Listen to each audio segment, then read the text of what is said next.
work, the higher the risk of heart attack and stroke. What can we do about this? Well, the study is actually what we call a cross-sectional study looking over a period of 6 years, 2000 to 2016. And it found, first of all, that approximately 9% of the population in the world work more than 55 hours per week, which is a lot, of course.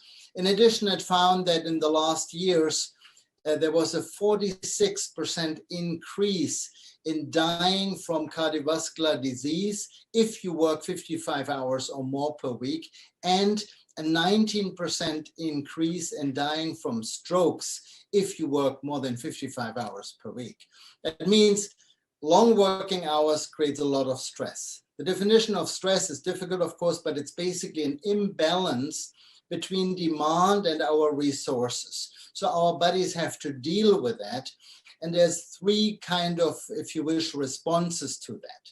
Number one is the physiologic response, meaning with a lot of stress, a lot of working hours, our blood pressure shoots up, our heart rate goes up. That's like driving in a stick car, always on the highest gear, which wears us out and causes much more fuel, as you can imagine.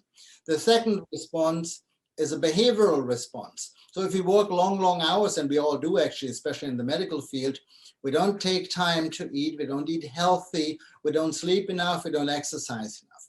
And the third, I think most important, and many people don't know about that and are not aware of that, is what I would call the neurovascular response. So studies from Harvard have shown, for example, that people under a lot of stress have an increased activation in the amygdala, which is a structure in the brain, and that goes hand in hand and is associated with the higher inflammatory response and a reduction of nitric oxide, which then leads to thickening and stiffening of the blood vessels, and that leads to atherosclerosis and vascular disease. So what do we do? What's something proactive that we can do to try to avoid these long work hours?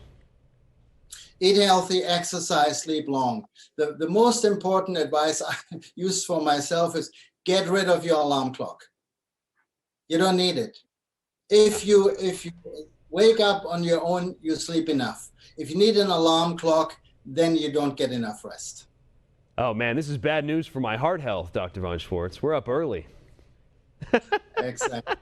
Well, go to bed earlier then. That would definitely be the solution to this. All right, Dr. von Schwarz, thank you for joining us. We appreciate it. It's always good to talk to you. And these long work hours and heart health, very important. I guess setting boundaries and self-care is all things we can do as well. All right, we'll talk to you soon.